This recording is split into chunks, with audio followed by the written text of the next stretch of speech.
مولاي صل وسلم دائما أبدا مولاي صل وسلم دائما أبدا على حبيبك خير الخلق كلهم على حبيبك خير الخلق كلهم مولاي صل وسلم دائما. أعوذ بالله السميع العليم من الشيطان الرجيم. بسم الله الرحمن الرحيم. نحمد الله علي العظيم ونصلي على رسول الكريم وعلى آله وأصحابه وآل بيته وأزواجه وذرية أجمعين وأولياء ومشايخنا وسلم تسليما كثيرا كثيرا برحمتك يا أرحم الراحمين وبعد.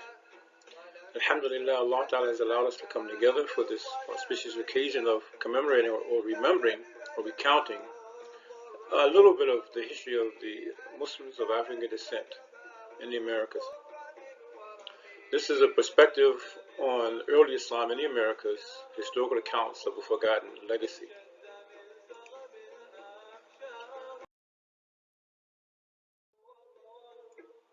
This particular month, month of February, it marks the month in which Americans of African descent, the Muslim as well as non-Muslims, come together to reflect on our achievements and also some of the major historical events.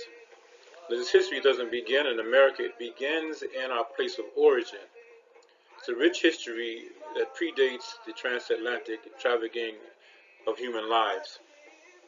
Unfortunately, most of these annual commemorations exclude mention of the Muslim scholars and doctors, scientists, astronomers, teachers, merchants, princesses and princes, and noblemen who were kidnapped, enslaved, and transported to a strange land. This history is a history of civility, culture, literacy, and scholasticism. It's a history of Africans in the Americas that predates the horrors and injustices of the transatlantic slave trade, which was in fact human trafficking. Though it's an unsung history, the history of Muslims in the Americas, of African descent, is a history of perpetual contributions to the prosperity, literacy, safety, and greatness of the United States from its very inception. In fact, the very first country to recognize the United States as a country was the country of Morocco in West Africa. So the Africans were the first ones, the African Muslims were the first ones to acknowledge the existence of the United States as a sovereign nation, as a sovereign country. So it's from this particular perspective that we wish to present, just a brief, glimpse into this long storied history of ours.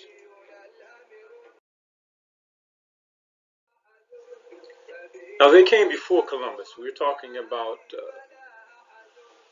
navigators, admirals, and then explorers as well. So there are several credible accounts of the exploits of the Muslim mariners who set sail for the New World.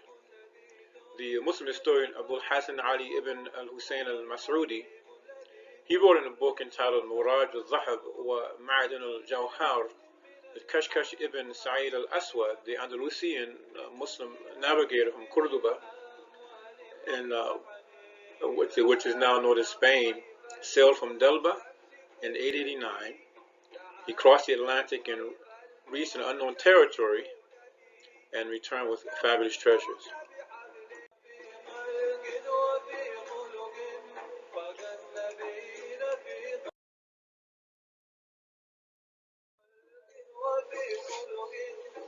McGreevy explores in the Americas.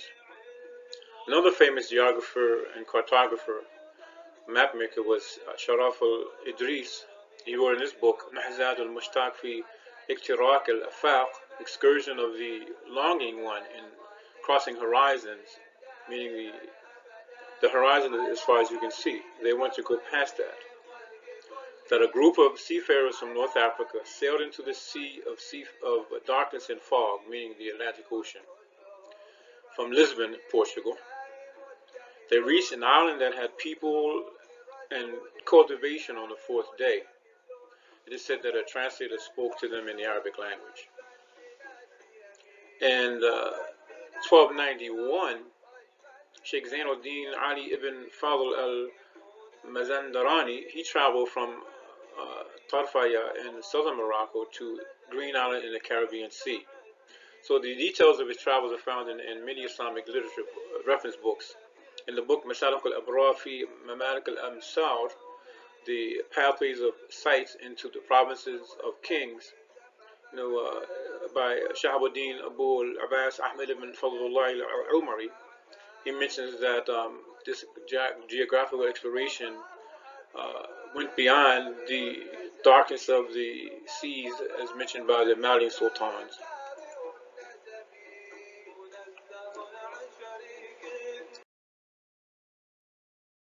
And worth mentioning is Sultan Mansa Abu Bakri.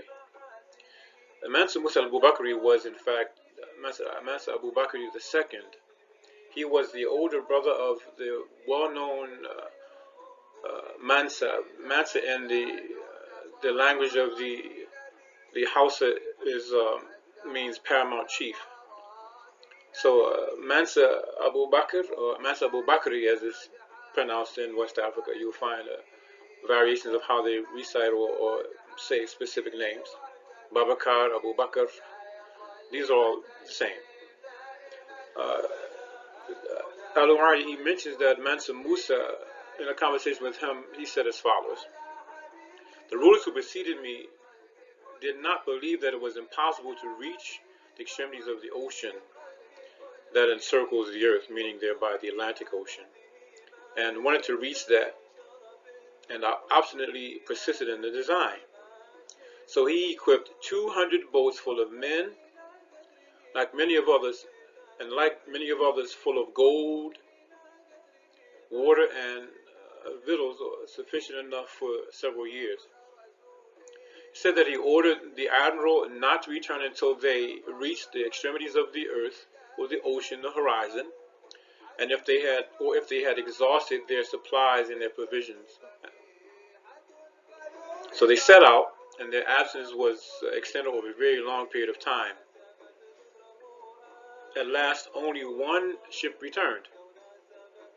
On our questioning, the captain said, "Prince, we have navigated for a long time until we saw in the midst of the ocean as if a big river was flowing violently," meaning thereby the trade, there is a current that flows around the coast of Africa, down and around the southern tip of Africa, and then around into the Caribbean by way of Brazil and back up and back around. Well, actually, if you catch that current, it will bring you around and right back up. So this was what he was referring to. So he mentioned that if anyone reached that whirlpool, they would be drowned in it, and they would never come out. So he said he sailed backwards to escape the current. But the Sultan Mansa Abu Bakr II would not believe him, so he ordered 2,000 boats to be equipped with, again, enough provisions for him and his men, and 1,000 more for water and other provisions. He then conferred on me the regency, or he appointed me as his Khalifa in his absence, and departed with his men on the ocean trip, and he never returned, nor were there ever any signs of life. So we don't know if they survived or not, but they never returned. This was what Sultan Mansa Musa mentioned. Mansa Musa is known as the Sultan who, under his rule, the Malian Empire became very great and well known because of the gold-producing mines in the southern region of Mali. During his pilgrimage to Mecca, he took caravans of gold along with several hundred, some say thousands, of pilgrims from Mali, and they made Hajj to Mecca. They actually stopped, and as he went from one area to the other, he spread gold, and the gold was flowing.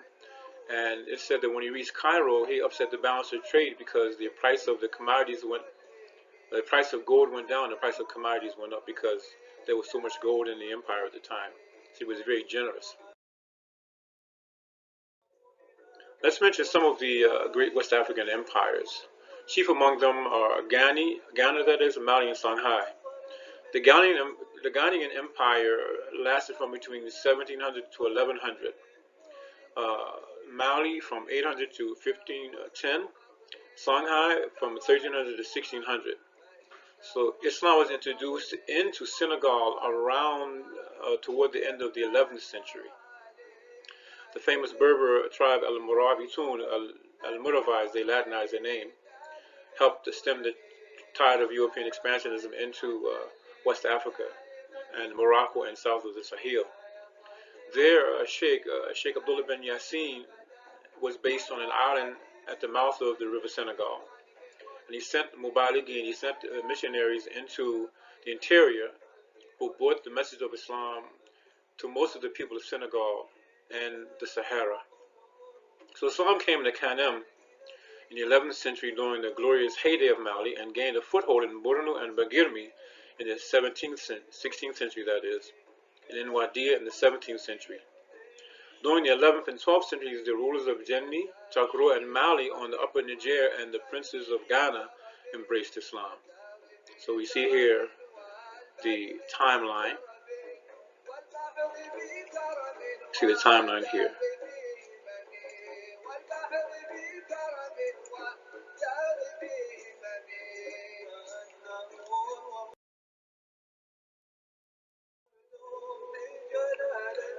With reference to the transatlantic slave trade, or the trafficking of Africans for the purpose of making them slaves, to the sugar plantations on Cape Verde and the Madeira Islands, the Portuguese were primarily responsible for that as early as the 1400s. So this in 1502, the Spanish conquistadors, they began trafficking in slaves, and they transported Africans to the Caribbean area, and we find them in areas like what's known as Puerto Rico and Cuba and Panama, and these particular areas. The Portuguese were primarily involved in Central and South America. We find them in Brazil and other parts of Central and South America as well. In the 1600s, the Dutch became the foremost slave traders during parts of that particular century. In the following century, the 17th century, the French and the English merchants controlled about half of the transatlantic slave trade, taking a large percentage of their human cargo from the regions of West Africa, again between Senegal and the Niger rivers. So we find that a large or vast majority of the slaves who were trafficked came from the region of what we know as Senegambia. So by the time the transatlantic slave trade began, these areas, as we noticed in the previous deck, they were by and large Islamic empires, a part of the Islamic empires, and the Muslims, the people there were practicing Muslim, and they were learned and they were scholarly. These were not people who were running through the bush with grass skirts, so to speak. These were cultured people, these were civilized people, these were literate people.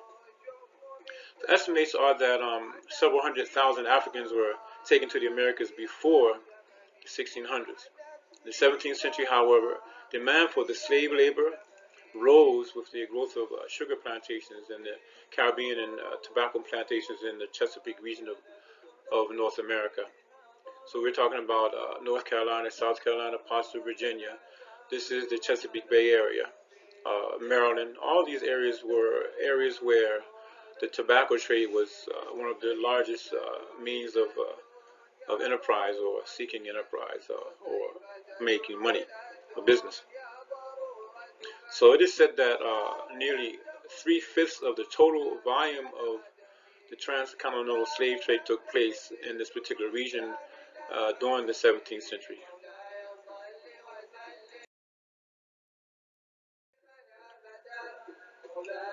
African Muslims in antebellum America, a forgotten legacy. Let's delve into some of the African Muslims who were here in the United States from the very culmination of this country. Again, we're talking about human beings who were trafficked, and human beings who were not ignorant people, because the misconception is that even amongst a lot of the Americans of African descent, African Americans so to speak, they don't like to be referred to as being African or from Africa because of the propaganda that the Africans were ignorant, backward people. And nothing could be further from the truth.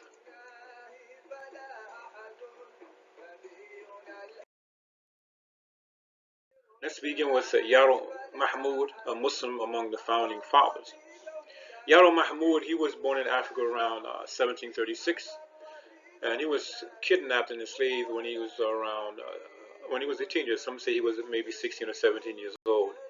This was in 1752. He was a Fulani, and he probably came from the Futu Jalon region in the eastern part of what is now known as Senegal and Guinea. He was kidnapped and brought to Annapolis, Maryland. Again, this is primarily where the trade and cultivation of tobacco was, as part of the Chesapeake Bay area. He was manumitted in 1796. Manumission means he was able to purchase himself or buy his own freedom from his slave owner. And it said that he lived in Georgetown, the Georgetown section, suburban Washington, D.C., where he was well known. He was a devout Muslim who never stopped practicing deen. They said that he was a tradesman. He did quite a few things. He was a brick mason. He was a carpenter. They said that he was also a master basket weaver. But he was very industrious, and he was able to raise enough money to purchase himself, as well as to buy a house. They said that he passed away in 1822 at the age of 1823. That is at the age of 88. The portrait you see to your right is a portrait that was done by Charles Wilson Peale, and it was done in it was painted in oil in 1819. This was one of the most well-known paintings. This particular painting is actually hanging in the Art Museum, Philadelphia Museum of Art. There was another painting which was not as good as this one, and it's in the District of Columbia Public Library. That was done by James Alexander Simpson in 1822.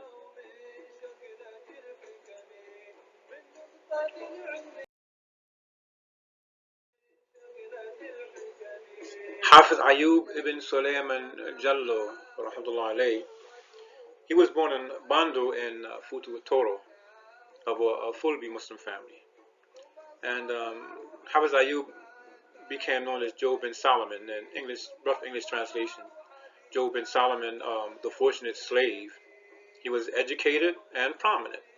Hafiz Ayub rahmatullah was the first known Hafiz, or Islamic scholar of Quranic recitation and memorization in America. In 1730, Ayub bin Solomon was captured, sold into slavery, and he came here on a slave ship called the Arabella, which landed in Annapolis, Maryland again.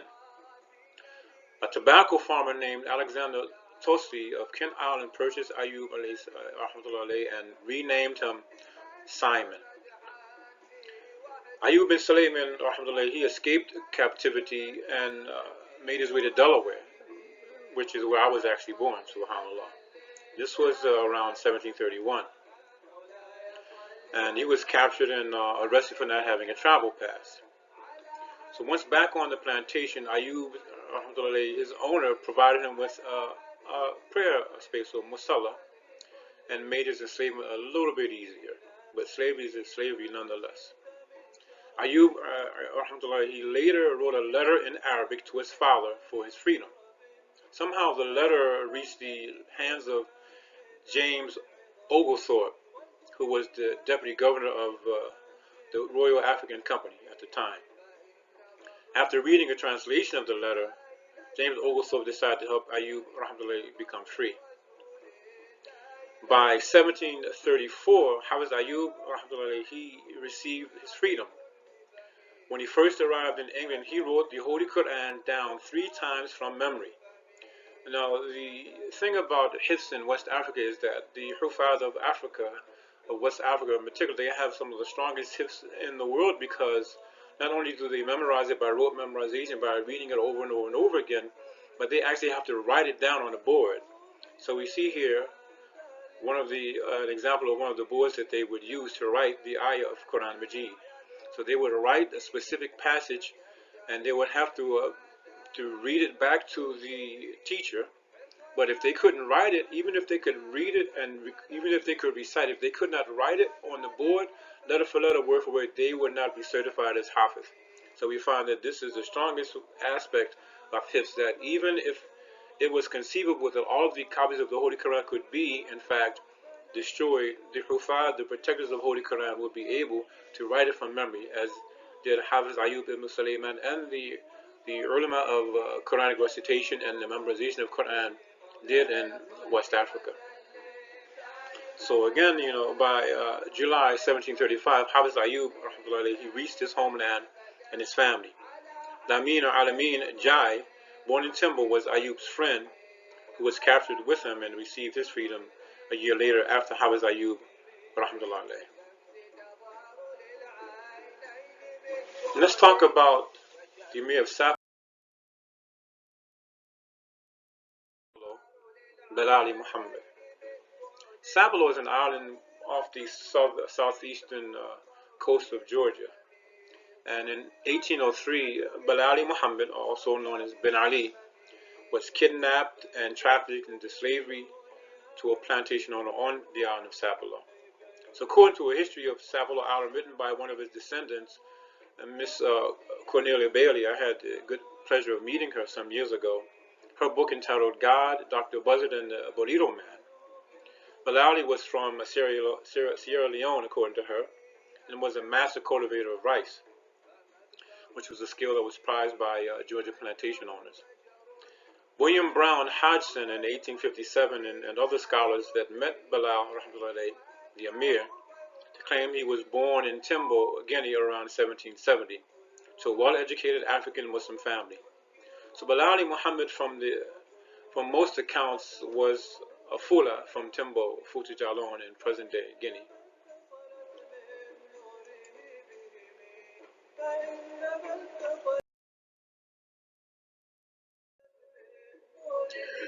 So Bilal, the Emir, he was the leader of one of America's earliest known Muslim communities. While he was enslaved, Emir Bilal, he led, and he was the Emir and the Imam of at least 80 men on Sapelo Island, 80 Muslim men on Sapelo. So during the War of 1812, when the British were raiding the eastern coast, he told the plantation owner that he had an army, a jeish, a group of 80 men of true faith who were believers who were ready to defend the island against the British. So Emir Bilal, he was known for regularly wearing a fez and a long coat or jubba, and was very punctual in making salat 5 times a day, fasting the month of Ramadan, and celebrating the Eidain, Eid al-Fitr and Eid al-Adha. And it is said that when he passed away, his Holy Quran and his Sajjada, his Jah Namaz, his prayer book, were buried with him. In 1829, it is said that Emir Bilal, the Alim, the Maliki scholar, he wrote a 13-page book that became known as the Ben Ali Diary, or the Bilali Diary. And one of our presenters, he will go into that in a little more detail. And this covered, some basic aspects of Islamic belief and Islamic law, fiqh, pertaining to the acts of worship such as the declaration of faith, known as the Shahada, the methodology of calling the Azan or the call of prayer, etc. And he was an item of Maliki fiqh. So the book is currently housed in the rare book section in the library of the University of Georgia in Athens, Georgia. So Bilali and his wife Phoebe had 12 sons and 7 daughters. And one of his sons is reported to be the Aaron of the author Joel Chandler Harris's works, Uncle Remus and Brer Rabbit. His daughters were Margaret, Hester, Charlotte, Fatima, Yoruba, Medina, and Benta. All of Bilal's daughters, they said, with the exception of Bint, could speak English, French, Fula, Gullah, and Arabic. Subhanallah.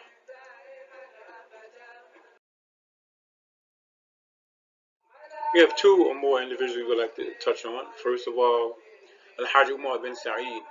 Al-Hajj Umar bin Sa'id was kidnapped and trafficked into slavery in 1807 at the age of 37.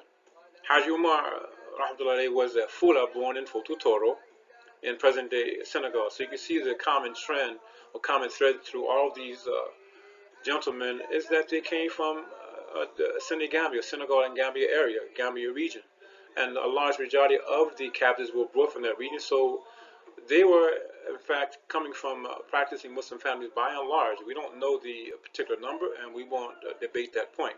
But the reality is that we can't ignore the fact that they were coming from this particular region.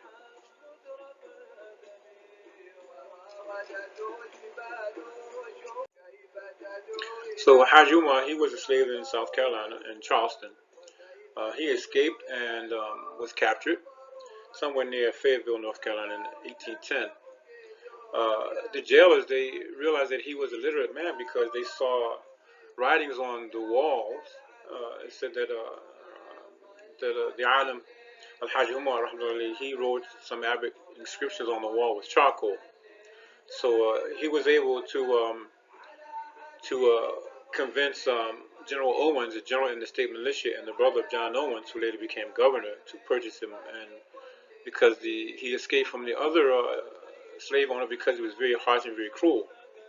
So Umar ibn Sa'id, he was a Maliki alim, likewise, and he memorized. We're not sure that he was a hafiz of Quran, but we know for a fact that he memorized quite a bit of the Holy Quran, and he was able to write it. We have an example of his writing of Surah Al-Mulk.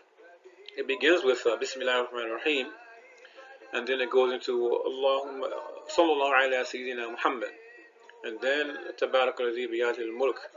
But he also wrote quite a few other things, and you'll see these in his book, the biography that he wrote that was translated. And you'll see in this book, Surah Al-Mulk, Surah Al-Fatiha, the Tasmiyah with salawat or durud upon the Prophet Sallam, and other things as well. The last but not least, we want to mention a prince among slaves, al-Rahman Ibrahim Ibn Solomon, who was born in 1762. He passed away in 1829 of cholera in Liberia. He was from a family, Fulani family in Timbo, Guinea, and he left Fula in 1774 to study in Mali, in Timbuktu, well-known seat of Islamic scholasticism. He was kidnapped at the age of 25, and in 1788 he was sold into slavery, and the British slave traders stationed on the Gambia, they kidnapped him and eventually sold him to Thomas Foster in Natchez, Mississippi, that is. As a young man, Ibrahim Abd Ibrahim, he was in fact a prince. His father was the king of his particular tribe, and he was also a captain in the father's army. So his father was the general, and he was a captain in the army. He married a woman named Isabella, and together they had a large family. They had 9 children, 5 sons and 4 daughters. Ibrahim was known as a practicing Dini Muslim. In 1828, Ibrahim raised $3,500, which was a large sum of money at that particular time, touring the northeast region of the United States in Cincinnati, which helped him to raise money to free his family. So in 1829, Ibrahima and his wife sailed to Africa. Shortly after that, again, while he was in Liberia, he passed away of cholera. The following year, Thomas Foster died, his slaver who was his owner at the time. His heirs, they sold 2 of Ibrahima's children, 5 of his grandchildren, to the American Colonization Society, which in turn reunited them with Isabella in Liberia. Ibrahima's son Lee, his son Simon, Simon's wife Hannah, and their 5 children, Simon, Susan, Chrissy, Nancy, and Hester, made it to Liberia.